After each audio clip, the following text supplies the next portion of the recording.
Hello all, I am Nitin Rajkumar and I have attempted civil services prelims 6 times, and out of that I have cleared prelims 5 times, that is I have written mains 5 times. I have also appeared in interview once, and I have given mains this year, that is civil services 2021 in January. And as you can see from the screen that I have consistently scored good marks in prelims, barring 2019 when I flunked, partly due to overconfidence and some faults in the strategy. Besides it, I have also appeared in CAPF examination, and in 2017 I have scored all India highest marks, that is 180 in paper 1 and 107 in paper 2.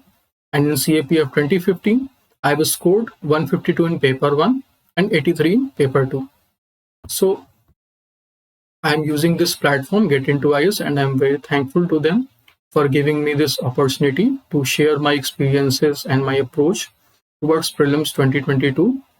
And the question is, what should be the strategy for next 4 months to clear the exam? Fine. So we'll be taking the steps gradually, and in that the first step is we have to focus on basics from standard sources like polity from Lakshmikant or any other source, geography from GC Leong or NCRT, history from any source, Tamil Nadu board, NCRT, R.S. Sharma, Satish Chandra or anything, right? And use it for revision purposes. Why I'm saying it from standard source? Because standard source have good coverage, and if you do it from them, then you will feel confident in yourself that at least I am doing what others are also doing, right? And use it for revision purposes. The thing I'm saying is that in case of revision, people often tend to chart the wrong course. Like people start revising from other source, and they tend to suffer in their confidence due to that. So if you revise from the same source, then it will give you confidence that at least what you have studied, you are taking to the exam hall. So keep the sources minimum in basic aspects and focus on revising them. Fine. Now, the second aspect is you have to diversify the sources for important topics. Some topics like Buddhism, Jainism, Gupta Kingdom, Vijayanagar Kingdom, the topics in polity such as parliament, judiciary, fundamental rights, various kinds of questions are coming in them. And the standard sources are already exhausted in terms of questions that are coming. So in those topics, you can go for other sources also and read them smartly. What I used to do is I used to devote maximum 15 to 30 minutes whenever I refer to any source other than the standard sources for a topic which I've already covered. Fine. Now, the other thing is that there are dynamic aspects like environment, science and tech, and their weightage is consistently increasing. For that, what is expected is that you should have conceptual understanding. And what is this conceptual understanding? For example, take a case of mitochondrial DNA therapy or pronuclease transfer, the question asked in 2020 and as well as 2021. In that, if you read it from a standard source or from a book or from a notes, it might be possible that you won't be able to understand. So if you read it or if you study it or if you visualize it by means of a video on the YouTube, it is a better possibility, or it has a better chance of being inside your mind and apply it in the exam hall if question comes. And it would also clear the basics. If you have any doubt, then you can also search another video on that topic, so that you should have better quality of content on those aspects. Fine. And the other benefit of studying those topics from YouTube or from any dynamic source like Wikipedia or other news is that it creates a picturesque memory. What is the meaning of picturesque memory? Like, I'm not expecting, or I didn't used to revise those topics which I think the cost benefit is not more. Because see, you read 100 pages of science and tech notes and the question comes is 5 to 10. And if the question is from other tangent, then it might be possible that you won't be able to attempt those questions even if you have devoted or studied 100 pages. So it's better that you read it smartly, cover it smartly, and focus on doing those topics from YouTube or other sources from where the thing gets stuck in your mind in the form of picture or a concept. and it is better to it would be better possible to apply those concepts in the pressure of exam hall. Fine. And besides it, the question comes are quite conceptual. If you have good concept, if you have the basic knowledge, then the question can automatically or easily be solved in the exam hall. Fine. Now, the other thing is you have to use YouTube, as I mentioned in earlier point, but you have to use the YouTube selectively. See, there are plethora of channels on the YouTube dealing with UPSC preparation. Everybody delivers different kind of content, but the basic aspects or overall they have similarity in their content. So what I used to do is I didn't used to follow YouTube channels consistently, barring specific topics when I feel that I am not able to grasp over some basic topics in from standard sources or static topics. For dynamic aspects, I used to refer to YouTube other than the UPSC channels like Down to Earth, DW News videos, Cut the Clutter by Shekhar Gupta. I think I used to do it because it used to give me a picturesque kind of background. So suppose the question was on West Texas Intermediate in 2020. So there was a question, there was a Cut the Clutter video dealing with the oil price war, and it mentioned about West Texas Intermediate. So if you have watched that video, it is hardly of 15 or 20 minutes. If you have watched that video, then since it is in the form of a picture or a movie, it has a better chance to be inside your mind, and it is better possible, it is more possible in the exam hall that you mark the correct answer. So I think you should follow these channels like Down to Earth. Down to Earth posts 3-minute, 4-minute videos, especially dealing with climate and environment. And some kind of questions like they asked in 2019 or 2018 that which of the following water bodies have shrunk due to climate change. So those kind of questions can easily be solved by following Down to Earth. Fine. Now, the other thing is one should follow original sources rather than compilations for current affairs. See, current affairs is the Achilles heel for most of the aspirants because they are not aware or they find it difficult to limit their sources. So in the dynamic pattern, which is being followed after 2018, I think the weightage or the cost benefit of current affair compilations is very less, is very poor. So what can be done is that you can read newspapers, not only Hindu, but Indian Express, Live Mint, Hindustan Times, quite selectively. So you focus on one newspaper like the Hindu or Indian Express, devote 15 to 20 minutes, not more than that, because even if you devote it 2 hours or 3 hours, it is not possible to take that content exactly in the exam hall. And it is also not required that you take word by word of the content of Hindu in the exam hall. The questions in the paper are such that there are chances that they mention a word, just like they ask the question ACE2 protein in 2021. And the options like it deals with defense or space or biotechnology or vaccine. So if you read the newspaper, you must have heard the word or you must have seen the word ACE2 protein dealing under the heading of COVID vaccines. So even with that basic knowledge, it is easily solvable in the exam hall. Fine. So rather than going for current affairs compilation, because if you read 100 pages of notes or 80 pages of notes, they hardly cover mostly 30 to 40 topics. And it's better to cover merely 40-50 topics in 60-70 pages. Covering 20-30 topics or 40 topics in 80-90 pages gives poor cost benefit in the exam. Fine. The other thing is, which I especially followed in this attempt after talking to many students who scored good marks, since it was my last attempt, so I thought I should not leave any stone unturned.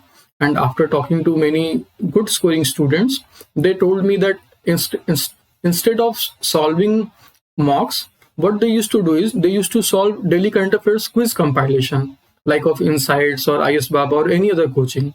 They used to publish monthly compilation of daily current affairs quiz. And what I used to do is I used to solve them in 2-3 days and cover the content from their solutions part. Even for revision, I used to revise, or I revised it just before the exam, 10 days before exam. and never saw it again. Just solved it once and revised it once, because most of the important questions were already covered in successive current affairs quiz compilations. Reading it from multiple sources like Hindu, Indian Express, Explained, and other things have already cleared my basics.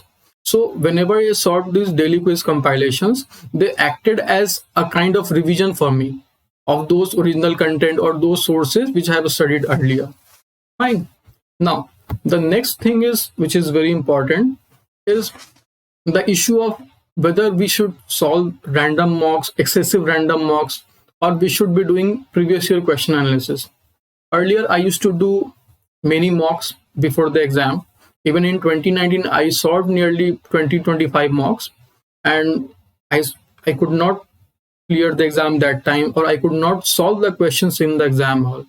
But after talking to many students who scored good marks, what I found is that they used to devote proper time in previous year question analysis, and it helped in the exam. For example, in 2020 there was a question on ELISA evolved LISA, which was also asked in 2017. The mitochondrial DNA therapy question in 2021 was also asked in 2020 in the form of pronuclear transfer. So themes are repeated. Fine. So it's better to analyze previous year question and spend time on it rather than solving random mocks just for the sake of creating or achieving a number that I have solved 50 mocks, 70 mocks, 100 mocks. It won't be a good idea. Solve mocks. I'm not asking that you should not solve mocks, but solve mocks strategically so that all the topics like history, polity, geography are covered quite appropriately. And besides it, since the paper has become a game of content, so you should focus on content, and mocks should be done to build temperament for solving the questions in the exam hall. Fine. Now, the other thing is one should develop a sense of curiosity which is beyond the exam. See, when you are in the loop of exam, it is a common tendency that whatever you study, whatever you read, or whatever you do, you try to link it with how much it is going to help in the exam preparation. But the kind of pattern which is being followed in these years, that would not be a good idea, that you do everything exam centric. You have to do things, or you have to study things on the basis of your curiosity, or you have to create a sense of inquisitiveness for the exam, for the things which are happening around you. And that can be done, for example, like you just look for ranks, that India is holding first position in which thing, any like pulse imports, pulse exports, tea production, or anything, because these type of things are constantly asked in the exam. There are also trends in economy from economic survey, like whether cotton production is consistently increasing, or the pulse production is consistently decreasing. What is the trend of subsidies, that fertilizer subsidy or food subsidy, which is more, which is less, that trend, or which is India's largest or biggest or largest trade partner, or to which country India exports its highest share value, or of which country India is the largest trade partner. Those kind of things should be a part of your inquisitive inquiry, because if you think that after studying it from XYZ source, you would be able to take them into examination, it is possible, but it takes much more effort. And since it is a matter of competition, you should try to maximize your time and effort productively. Fine. The other thing is, though many students are repeaters or have appeared in mains also, but still those who are freshers or those who have not written mains, they should also devote some time on mains preparation. I'm not asking that you should make notes or you should be reading those mains topics or books, but you should devote some time in topics like the agriculture section of GS3, for topics like subsidies, food processing. Some question came in 2021 like committed judiciary. It may be possible that people are aware, but if you have prepared for mains, it would have become very easy question. So topics on post-independence, they can be easily covered if they ask in prelims, if you have studied it for mains. Fine. So prepare your strategy or devote your time accordingly, so that even after prelims, you can use the study material, you can use the content which you have studied for prelims in the mains also. Fine. And the mains preparation definitely helps in 5 to 6 questions because of the broader perspective you have gained of the mains preparation. Fine. Now, the other important thing is, which many students, especially students who try to follow a static approach, face, is the issue of revision. That what to revise, how many times you have to revise, the time gap between successive revisions. Right? So my approach used to be that in case of static, I used to ensure that I would revise 4 to 5 times the static topics, especially in last 4 months. Prepare your strategy accordingly. That okay, I would devote 1 week for geography, 1 week for modern, 1 week for ancient medieval, 1 week for polity, and in that respect, you should try to cover the whole syllabus 4 to 5 times before the prelims. Right? As far as dynamic aspects are concerned, you can target to maximum 2 to 3 revisions. And besides revision, what you can do is, since you are covering the topics from multiple sources, be assured that even if you don't revise all those things which you have studied in these 4 months or last 4 years, still if there is any spice in that topic, believe or have faith in yourself that your mind would have automatically caught, and if a question comes in the exam, then you'd be easily able to recognize the option, because you don't have to recollect the exact event. For example, a question came in 2021 regarding whether women in Vijayanagar kingdom used to wrestle, and 5 to 6 years ago, maybe I solved a mock, or maybe I read a book, or from somewhere I came to know that women in Vijayanagar kingdom were quite empowered and also used to take part in wrestling. So when question came this year, I was not sure whether it was correct or not, but having a subconscious knowledge of that fact, I attempted that question and it came out to be correct as per the popular answer key. Till the UPSC answer comes, I am considering it to be correct. So that kind of knowledge is much more helpful, especially in the kind of paper that is being set these days, that they are asking random questions. Especially if you compare it to the pattern till 2017, most of the questions they are asking are random questions. So you have to have content at least to eliminate those options. If you don't have content, or if you have limited content about limited topics, then it may be possible that when questions come in the exam, it may be possible that you won't be aware about even a single option, since you have read very limited things.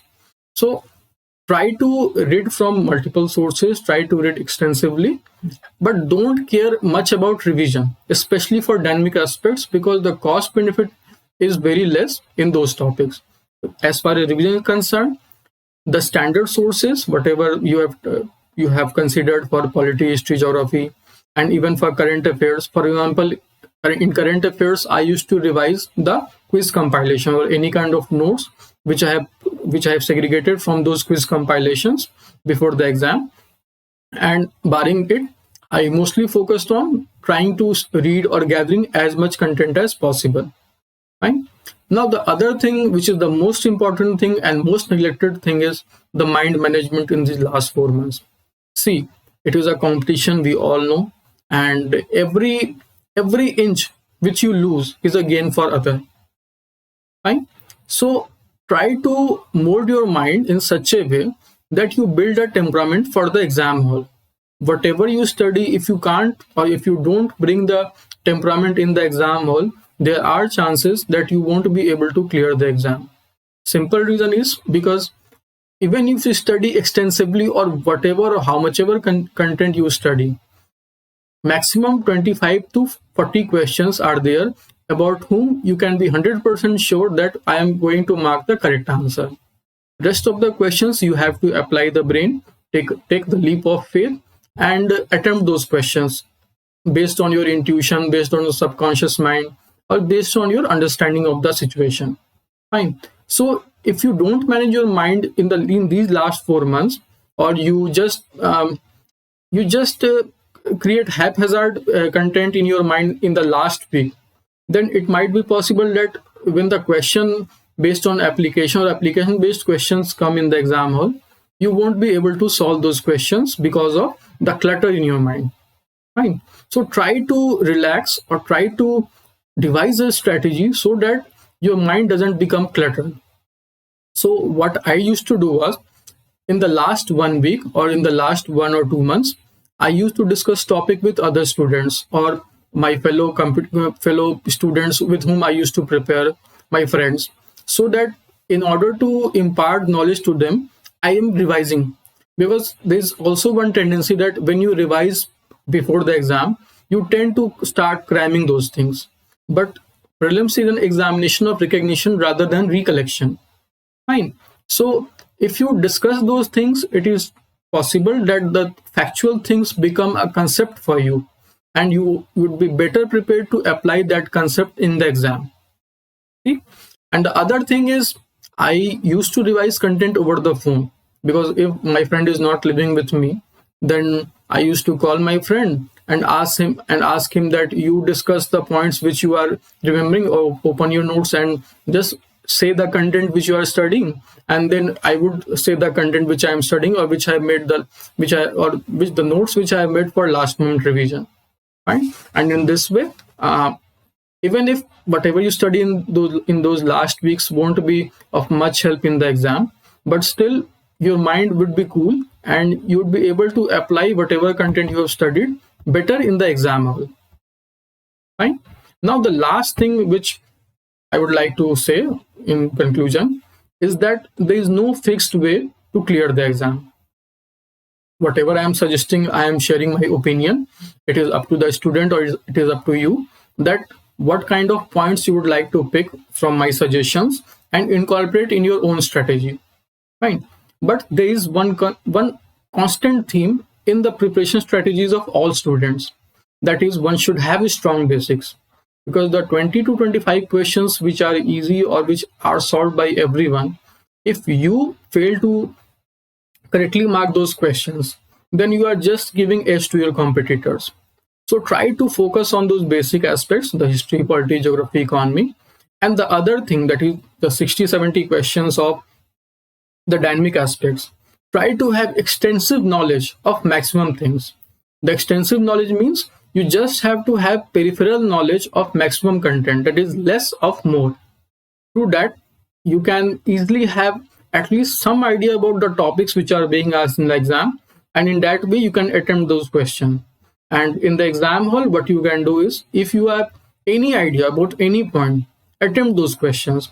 Because the type of questions that are being asked, it won't be a good idea that you attempt only those questions of which you are certain, because there would be maximum 30 to 40 questions about whom you would be 100% sure that it is going to be correct. So try to gain maximum knowledge and try to build a temperament for the exam, because 4 months is more than sufficient time to prepare for the exam and build a solid content. And if you take that content in the exam hall and apply your mind, then you can easily solve, or you can easily clear the prelims exam. Fine. With this, I would like to say all the best, and I would like to thank GetintoIAS for giving me the platform. Thank you and all the best.